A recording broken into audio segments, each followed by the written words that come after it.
मैं एक बार आया था, 15 दिन के लिए रहा था मैं दिल्ली में। तो कैसा एक्सपीरियंस रहा दिल्ली में, और कहाँ रहे थे आप?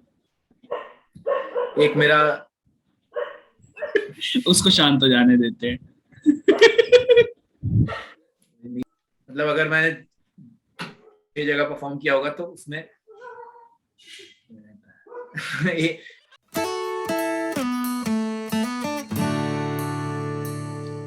हेलो दोस्तों, स्वागत है आप लोगों का एक बार फिर से द एसएम शो पर। और भाई, आज जो मेरे शो पर आए हैं, मेरी और उनकी विचारधारा काफी ज्यादा मिलती जुलती है। अब भाई, बहुत सारी बातें हो गई। हम लोगों ने म्यूजिशियंस से बात कर ली, हम लोगों ने जो फिटनेस वाले लोग हैं उनसे बात कर ली, हम लोगों ने कॉमिक वर्स, सुपर सुपर इन सबसे बात करी। बट घुमा फिरा के अब कहाँ जाएंगे, वापस लौट के बुद्धू घर को आए तो वापस से आ गए हैं एक और स्टैंड अप कॉमेडियन के साथ, दोबारा से एक और पॉडकास्ट लेकर। सो आज जो मेरे चैनल पर आए हैं, आज जो हमारे शो पर आए हैं, वो जरा किशमिश से काफी नफरत करते हैं। और किशमिश से नफरत मैं भी करता हूँ। अच्छा, किशमिश एज अ ड्राई फ्रूट। अच्छा, बैकग्राउंड में काफी ज्यादा बढ़िया वाली नॉइस आ रही है इस समय, और रात का समय है, और रात के समय ये नॉइसेस जो है वो काफी हद तक चलती हैं। खैर, इनको इग्नोर करते हुए मैं आप लोगों को बता रहा था किशमिश की कहानी। किशमिश में एक्चुअली हुआ क्या है कि जो जिनका आज हम इंटरव्यू करने वाले हैं उन्हें भी किशमिश बिल्कुल नहीं पसंद, और खीर में तो कतई नहीं पसंद, और भी कई सारी चीजों में नहीं पसंद, जिसके बारे में आज हम डिस्कस करेंगे। और मुझे भी खीर में किशमिश नहीं पसंद। अगर आप लोगों को पसंद है तो नीचे कमेंट करके बताओ, नहीं पसंद तो एकदम बढ़िया तरीके से कमेंट करके बताओ, और इसके खिलाफ हम मुहिम छेड़ेंगे कि किशमिश जो है वो नहीं होनी चाहिए कहीं भी, किसी भी स्वीट डिश में। ठीक है, तो इसी बात के साथ आगे बढ़ते हुए स्वागत करते हैं केतन कुमार गिरी का। मतलब किशमिश को ड्राई फ्रूट क्यों बोलते हो यार? It's not even completely dry. साला fake wanna be dry fruit. और ड्राई फ्रूट का रोल क्या होता है? किसी भी खाने को ज्यादा टेस्टी और क्रंची बनाना, राइट? ये कौन लोग हैं जिनको क्रंची क्रंची के बीच में फच पसंद है? तो केतन भाई, आपका बहुत बहुत स्वागत है। और कैसे हो आप? मैं बढ़िया हूँ यार, और बीच बीच में कुत्तों के भौंकने की आवाज आती रहेगी तो वो पहले से थोड़ा अच्छा, हैबिट में आ जाए ये ऑडियंस। ये आपके तो नहीं है ना? नहीं नहीं नहीं, मैं ग्राउंड फ्लोर पे रहता हूँ। ग्राउंड? अरे फिर तो मतलब तो वो जागते चक्कर रहो है। वाली फील आ रही होगी। तो बीच बीच में वो आते रहेंगे। हम्म, बाकी तो बढ़िया चल रहा है, घर पे हैं, इंतजार कर रहे हैं कि मनहूसियत खत्म हो जल्द से जल्द। बढ़िया बढ़िया बढ़िया। अच्छा, कोई भी चीज, कोई भी सवाल, कुछ भी पूछने से सबसे पहले मैं ये पूछ लेना चाहता हूँ, पहले ही इस सवाल को क्लैरिफाई कर दे, क्या आप इंजीनियर हैं? हाँ हाँ। कौन था से, मतलब, मतलब कौन से इंजीनियर रहे हैं आप? मेरी ब्रांच थी केमिकल इंजीनियरिंग। केमिकल इंजीनियरिंग, ठीक है ठीक है। सो हम इसको उसी तरीके से रखेंगे, ठीक है? तो आपसे आगे से इंजीनियरिंग वाले सवाल जो है वो नहीं करेंगे क्योंकि मुझे पता है आप पक चुके हो गए इन सवालों से। और अब तक तो एक सेट तो इस पर भी बन ही चुका होगा कि इंजीनियरिंग कॉलेज में क्या हुआ होगा। करेंगे, उसके बारे में बात करेंगे, इंजीनियरिंग कॉलेज के बारे में, पर उस तरह की बातें नहीं करेंगे। तो सबसे पहले ही मैंने आप लोगों को क्लैरिफाई करके बता दी, ही इज एन इंजीनियर। तो जरा तरीके से बात करना, और अगर आकाश मेहता के फैन हो तो पार्टी लेके पहुंच जाओ।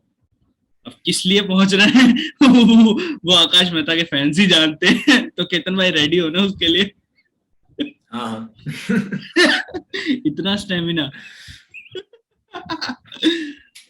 तो वो पार्टी ले। आकाश मेहता का जो बिट है इंजीनियर के बारे में, वो मुझे याद नहीं है एक्चुअली, तो मेरे को कंटेक्स्ट थोड़ा सा क्लियर नहीं हुआ। मैं उसने अभी इतने वीडियो निकाल दिए, 25-30 वीडियो निकाल दिए सारे दिन, तो कितना याद रखेगा इंसान। भाई, आकाश मेहता है, वो तो अगर उनको कुछ अच्छा लग गया तो वो डाल देते हैं, और अगर उनको कुछ अच्छा नहीं लगा तो वो फॉलो मी ऑन इंस्टाग्राम करके डाल देते हैं। कुछ नहीं और तो है बोलते रहते हैं इंसान। नपा वाले भाई, सही सही सही। अच्छा, तो सबसे पहले तो भाई, बिलासपुर में भी आप हो। अच्छा, करंट लोकेशन मैंने इनकी बता दी है, तो ऐसे कभी ऐसे जोक पे ऑफेंड हो जाओ आप लोग तो पहुंच मत जाना घर पे। तो आपकी जर्नी कैसे स्टार्ट हुई, स्टैंड अप में कैसे आए आप? इंजीनियर थे वो तो एक पता ही है कि उसके बाद आपको कुछ ना कुछ उस चीज में चाहिए होता है कि आप अपने आप को एक्सप्लोर करते हो कि और क्या फील्ड्स जो है वो हमारी आ सकती हैं। बट स्टैंड अप में कैसे आए आप, और क्या तो ओपन यार माइक से आए थे या किसी कंपटीशन वगैरह से? नहीं, मैंने तो सारी जो कंपटीशन से आते हैं वो भी ओपन माइक ही करते हैं। हाँ उसके सिवा तो बस भवानी दल आफ्टर है वो कर रहा है बिना ओपन माइक से। भाई मैंने उन्हें बाकी भी शो के लिए अप्रोच किया था, बट के वो कुछ बात हो गई थी। मैंने मेरे को उनका कॉन्सेप्ट बड़ा अच्छा लगता है, बट उन्होंने हाँ खुद अपने घर में सेटअप कर रखा है और कच्चे में वीडियो हाँ। बनाते रहते हैं, बस मस्त। सही है, मतलब एक ये चीज जैसे ही पता लगी ना लोगों को कि स्टैंड अप लिख दो अगर यूट्यूब में अपनी वीडियो पे, तो वो थोड़ी ज्यादा चलती है बाकी चीजों से। तो उसके बाद से जो हाहाकार मचा है, मतलब हर छोटे शहरों में खासकर, वो भवानी शायद दिल्ली का है, बाकी हर जगह ये है कि हाँ अपने डाइनिंग हॉल को में काला पर्दा मारो और एच के शेप का कुछ तो बना दो और उसके बाद चालू हो जाओ। तो यार सही। स्टैंड अप, हाँ स्टैंड अप में मेरा वैसा मैं कॉलेज में था जब, तो मेरा सबसे पहले इंट्रोडक्शन स्टैंड अप से जॉर्ज कार्लिन के थ्रू हुआ। एक कमेडियन है वो, मर भी गया वो आदमी, बाकी वो काफी लेजेंडरी कमेडियन है वो, यूएस का। तो वो ना उसकी कॉमेडी थोड़ी सी वैसी वाली होती है कि भाई थोड़ा ज्ञान ज्यादा होता है उसकी कॉमेडी में कि क्या गलत हो रहा है कॉर्पोरेशन वगैरह, वो सारी चीजों के बारे में। तो मुझे जिस फ्रेंड ने उसकी वीडियो भेजी थी, उसने ऐसे भेजी कि भाई इसको देख, ये बहुत बढ़िया बोलता है।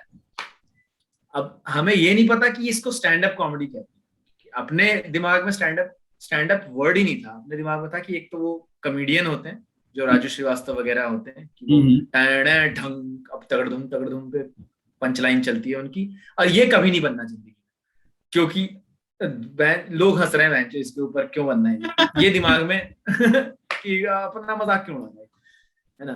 फिर कार्लिन को देखा और उसको देख के मजा ऐसा आ गया कि भाई ये क्या बोलता है, बिल्कुल एकदम मतलब अलग तरीके का, कॉन्फिडेंटली एकदम दुनिया की मार रहा है वो खड़े होकर, लोग सुन रहे हैं और ताली बजा रहे हैं।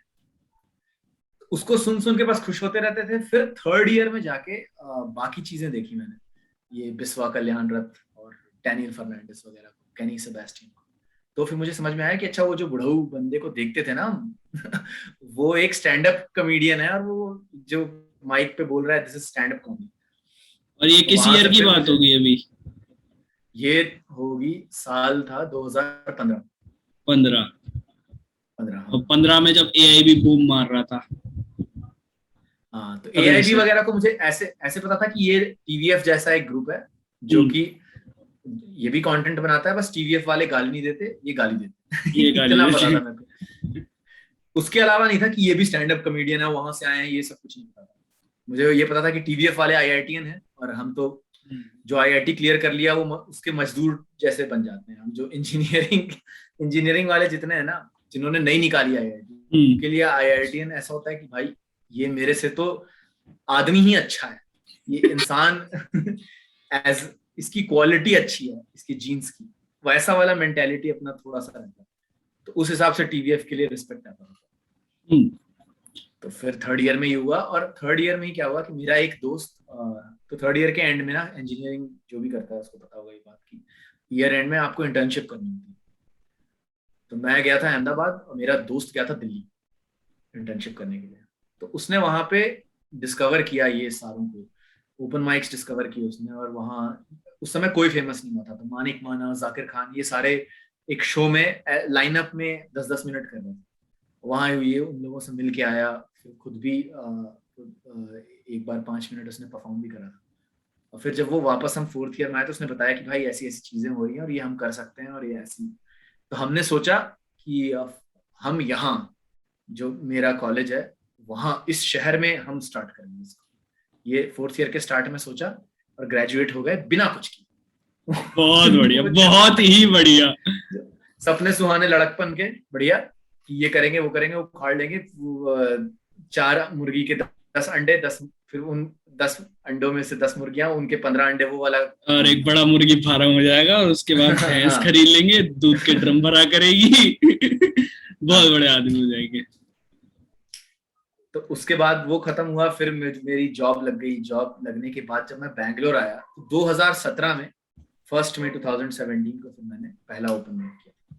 That's how I got it. बढ़िया। तो ओपन माइक का पता कैसे चला कि ये कहीं हो रहा है? ये कोई दोस्त लेकर गए या फिर अपने आप ढूंढते ढूंढते पहुंच गए? वो मेरे कॉलेज वाले दोस्त ने 3rd ईयर में ही बता दिया था कि इन शहरों में होता है ना, Delhi, Mumbai, Bangalore, Kolkata, these are the 4 cities जहाँ पे ओपन माइक्स होते हैं। तो ये मुझे पता था। तो जैसे लोग तो मेट्रो हो या ओपन माइक पहले इन्हीं 4 शहरों में आई है। हाँ, ये बढ़िया, तो अब क्या कर सकते हैं। जनरली जो स्टार्ट करते हैं स्टैंड अप, वो क्या करते हैं कि पहले 10-12 ओपन माइक देखते हैं कि आखिर ये क्या कर रहे हैं, और उसके बाद स्टार्ट करते हैं। मैं गया ही था पहले परफॉर्म करने, क्योंकि वो बैकग्राउंड का पूरा ज्ञान जो है वो मेरे दोस्त ने 3rd ईयर से ही दे रखा था, क्या क्या सिस्टम आ रही है। बढ़िया भाई, आप लोगों का अलग ही लेवल, इंजीनियर्स का तो अलग लेवल चल रहा है। सोमनाथ भाई के साथ जब मैं बात कर रहा था, वो बोल रहे कि जॉर्ज कार्लिन का एक वीडियो देखा, देन उसके बाद मैंने उसके 50 वीडियो देख लिए, देन उसके बाद कॉमेडी बाइबल करके एक किताब मिल गई, मैंने किताब पढ़ डाली। मैं कर क्या रहे हो? मैं क्या कर रहे हो? पीएचडी डिग्री दे दे आपको। सोमनाथ मेरे ही मतलब बैंगलोर में मैंने स्टार्ट किया और सोमनाथ में भी स्टार्ट किया। ये सर्किट होते हैं ना, बैंगलोर सर्किट, दिल्ली सर्किट, तो सोमनाथ भी बैंगलोर सर्किट का है। बैंगलोर सर्किट के तो दो और कॉमेडियंस है ना, ज्योतिन भाई और आनंद भाई, उनसे भी बात करी, उनसे भी काफी मजा आया बात करके। मतलब बैंगलोर में अच्छा वेन्यू कैप्चर की एक बात बहुत ज्यादा चली थी। तो वेन्यू कैप्चर में आपने कभी वेन्यू कैप्चर माफिया के मेंबर रहे हो आप? वेन्यू कैप्चर मतलब क्या ज्ञान दिया उन्होंने, पहले ही बताओ। बात ऐसी है कि उन्होंने ये बोला कि कि कॉमेडी शॉट्स जो उनका है वो किस तरह से स्टार्ट हुआ था, उसके बारे में मैंने उनसे कहानी जो है वो निकलवाई थी। और उन्होंने ये बताया था कि किस तरह से उन्होंने एक रूम स्टार्ट किया था, कॉमेडी रूम स्टार्ट किया था। तो ओपन माइक के लिए रूम स्टार्ट किया, और आनंद भाई ने मेरे को ये बोला था कि मैंने कहा कि ये वेन्यूज का क्या मतलब कैसे सिस्टम चलता है? वो कह रहे यहाँ बैंगलोर में माफिया है जो वेन्यूज के लिए घात लगाए बैठे हैं, और वेन्यू कैप्चर करने के लिए वेन्यू कैप्चरिंग माफिया घूम रहे हैं, जो यहाँ पे सारे स्टैंड अप कॉमेडियंस यही कर रहे हैं। अलग ही है वो, उसका सिंपल सा चीज है यार, वो कोई माफिया नहीं है। वो जो जैसे स्टैंड अप कॉमेडियंस किसी को कॉमेडी करनी है, ठीक है, तो वो पहले अंदर घुसता है। जब अंदर घुसता है तो देखता है कि सारे पहले से कर रहे हैं, उन्होंने खुद से अपने मेहनत से उन्होंने एक वेन्यू पकड़ा, उनसे बात करी, और फिर वहां उन्होंने शोज कराने चालू करे।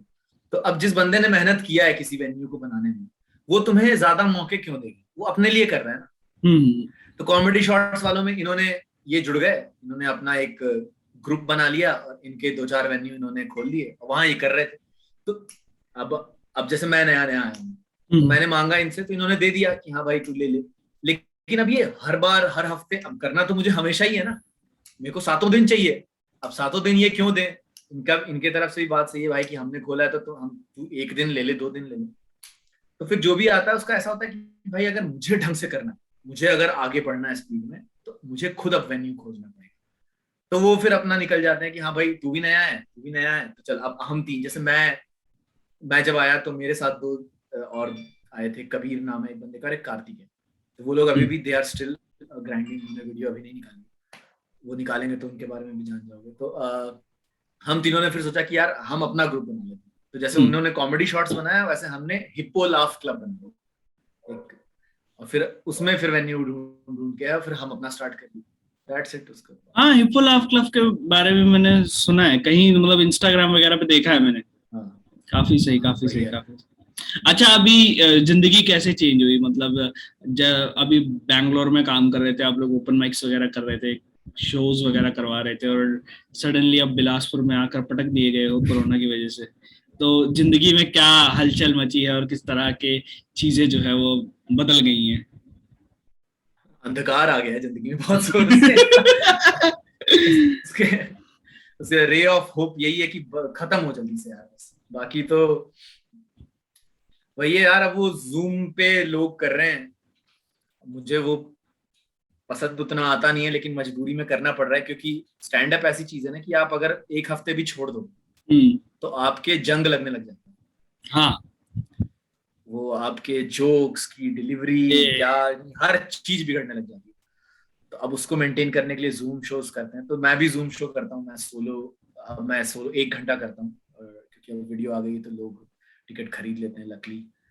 तो वो चल रहा है, लेकिन उसमें मजा तो देखो ये आपके रिएक्शन से मैं समझ गया कि जूम पे मजा तो नहीं आ रहा है। नहीं आ रहा है। एक तो लैग में हंसी आती है। हाँ, सबसे बड़ी दिक्कत ही यही है। अगर जैसे मान लो आप मेरे शो पर आए हो, शो पर आपने एक जोक मार दिया, तो जोक समझने में मेरे को 3-4 सेकंड का लैग लग जाएगा, और वो लैग आ गया तो फिर मैं उस जोक पे सवाल बनाऊंगा। सवाल बनाने के बाद फिर मैं वो सवाल आपको पूछूंगा, तब तक आप किसी और जोन में चले गए हो। सारी चीजें हौच पौच हो जाती है। फिर वही आता है, हेलो आवाज आ रही है, हेलो। हाँ, सबका अच्छा नेटवर्क नहीं है, घर में कलेश चल रहा है, सबके लड़ रहे हैं एक दूसरे से, अरे आवाज आ रही है। अब आपने ये चीज कहानी बोल दी है, तो अब एक कहानी हो जाए इस बारे में कि हुआ है कभी ऐसा कि आप वो कर रहे हो और कोई किसी बच्चे की मम्मी ने बच्चा पीट दिया हो, या फिर घर में कलेश चल रहा है और बंदा स्टैंड अप देख रहा है, ऐसा हुआ है? सबके मतलब हर कॉमिक के ही एक दो बार तो हुई है ये चीज, और मेरे साथ भी हुआ ही है ये। मतलब वो वैसी वाली बात होती है ना, कुछ लोग सेल्फ अवेयर होते हैं कि हाँ यार जैसे ही अब कलेश चल रहा है तो उन्होंने म्यूट कर दिया। कुछ को नहीं समझ आता, क्योंकि उनके इतनी आदत हो गई है कि अब मतलब बोलना तो नहीं चाहिए, अब दादाजी चिल्लाते हैं तो चिल्लाते हैं, तो उसको इतने जोर से आदत पड़ गई है उसकी कि उसको फील नहीं हो रहा कि दादा चिल्ला रहा है। ठीक है, तो वो बढ़िया चौड़ में देख रहा है, और सामने वाला जो परफॉर्म कर रहा है उसको बीच में क्या कैसे करूं भाई मैं परफॉर्म, उसको फील ही नहीं हो रहा। एक बार ऐसी हुआ था यार किसी शो में, तो एक बंदे का कोई तो उसकी मतलब घर वाले चिल्ला रहे हैं, तो जो हम क्या करते हैं, जैसे मैं जब शो करता हूँ तो एक मॉडरेटर रख लेते हैं हम, ताकि वो ऑडियंस संभालता रहे कुछ हो रहा है, क्योंकि मैं थोड़ी ना परफॉर्म करने के बीच में करता रहूंगी। तो मॉडरेटर ने क्या किया कि उसको म्यूट कर दिया। तो उस बात का वो बंदा बुरा मान गया कि क्या करें, अब छोड़ के चले जाएं क्या जूम कॉल, क्या ये हमारी हंसी ने सुनाई दे उनको। भाई तेरी हंसी से ज्यादा तेरे घर वालों की वो ठंड धुन, कौन बेलन मार रहा है, किसका सर फूट रहा है, नहीं मतलब सुनना है भाई मेरे को। डोमेस्टिक वायलेंस और ग्रे कलर्स तुम हमारे शो पर दिखाओगे है, उसका लाइव टेलीकास्ट होगा और हम म्यूट भी ना करें। बढ़िया बढ़िया। अरे शुरुआत में तो बड़े बड़े गंदे वो आ रहे थे कि किसी के टॉयलेट में फ्लश हो रहा है कोई फ्लश कर रहा है, कोई जॉगिंग करते करते देख रहा है, कोई कुछ कर रहा है, कोई आप जोक सुनाओ, हम खाना बना रहे हैं। खाना बनाते बनाते तुम जोक मत सुनो यार। ये बहुत वही है, सिक्के का दूसरा पहलू ये है कि अब उनकी भी गलती नहीं है। अब क्या मतलब, तुम इतने भी बड़े, तुम प्रधानमंत्री तो हो नहीं कि भैया इज्जत से बैठे हैं वो क्या होता है ना कि अब आदमी टिकट खरीद के ट्रैवल करके किसी वेन्यू पे आया है, तो उसकी मजबूरी हो जाती है कुछ ना करना। तो अगर उस हिसाब से देखें तो मैं भी अगर किसी का ज्वाइन करूंगा तो मैं पूरे टाइम का ऐसे नहीं कर सकता, अनलेस मैं एकदम मतलब बिल्कुल ऐसे हूँ कि आज्ञाकारी इंसान बिल्कुल। तो उनकी भी गलती नहीं है, पर सिचुएशन ही खराब है। भाई फ्रस्ट्रेशन झलक रही है, आपकी फ्रस्ट्रेशन बहुत ज्यादा झलक रही है। चमगादड़ खा के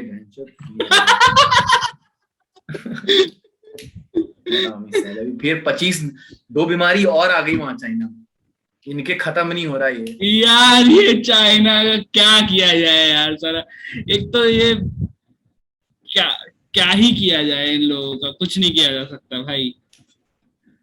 ये चक्कर क्या है ना, इन्होंने ऐसी जगहों पे फाइनेंशियल डिपेंडेंस अपनी बना ली है, पैसे लगा रखे हैं कि कोई इनको ब्लेम भी नहीं कर सकता। वही ये बहुत गलत किया, इनको बैन करो, क्योंकि दुबई में पैसा डाल रखा है इन्होंने, इधर पैसा डाल रखा है, अमीर भी तो है ये साले, टैलेंटेड हरामी लोग। सही बात है। ये इस मुद्दे को आगे तक जाना चाहिए कि चाइना वाले साले टैलेंटेड हरामी लोग हैं, ऐसे लोग क्या किया जाए। और ऐसा घिसते हैं इनको, एक तो वो गवर्नमेंट डेमोक्रेटिक नहीं है, तो ऐसा चाइना में एक कंसेप्ट है जिसका नाम है 996। इसका मतलब है 9 AM to 9 PM work for 6 days of the week. मतलब वहां का एवरेज बंदा जो है वो 12 घंटे 6 दिन हफ्ते में काम कर रहा है। कैसे ना हो चीजें सस्ती चाइनीज। वो कहते हैं अगर तुम आईफोन खरीद रहे हो तो एक चाइनीज बच्चे का खून है उस आईफोन पर, ठीक है।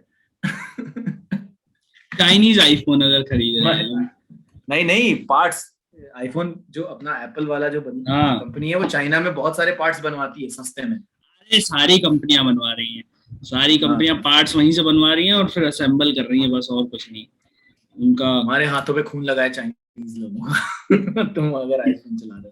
सही नहीं, हम वन प्लस चला रहे हैं। ब्रांड ही चाइनीज है तो बच्चों का खून नहीं लगा ना इसमें। सही बात। इसमें दूसरे लोगों का खून लगा है। ठीक है, तो इसके बारे में आप नहीं कह सकते। अच्छा, अभी रिसेंटली आपकी एक वीडियो आई है, आप पता नहीं ये वीडियो कब जनता जो है वो देख रही है, मेरे आलस के कारण। तो मैं बड़ा आलसी इंसान हूँ और वीडियो एडिट करने में बहुत समय लगाता हूँ। तो जब सामने से गालियां पड़नी चालू होती है कि साले रिकॉर्ड करी थी वीडियो, अभी तक डाली क्यों नहीं, तब जाके मैं एडिट करने बैठता हूँ। तो तो अभी रिसेंटली जब हम ये वीडियो रिकॉर्ड कर रहे हैं तो आपने एक वीडियो डाली थी ट्रैफिक के ऊपर, और पूरी दुनिया के सारे गाड़ियों के लिए रेड सिग्नल मतलब रुकना है, पर स्कूटी वालों के लिए it's fucking dirt biking time. उनका मिशन इम्पॉसिबल चालू जाता है, टॉम क्रूज के चचा बन जाते हैं सारे के सारे। उनको लगता है ये ट्रैफिक नहीं टाकेशी कासल का भूल भुलैया है, हमको पार करके कैसे भी फ्रंट लाइन में पहुंचना है, कार नहीं दीवारें हैं ये। इतने ओवर एक्साइटेड रहते हैं। एक स्कूटी वाले के सामने मारुति 800 आई, वो चढ़ा दिया, उसको लगा स्पीड ब्रेकर है।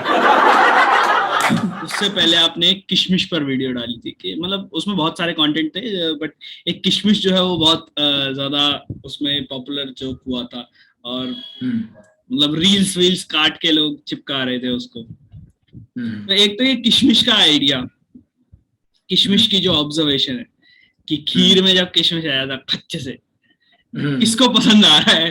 तो ये बचपन की वो है कि बचपन से ये नफरत जो है किशमिश के लिए पैदा थी, या फिर सिर्फ जोक के लिए एग्जैजुरेट किया गया है?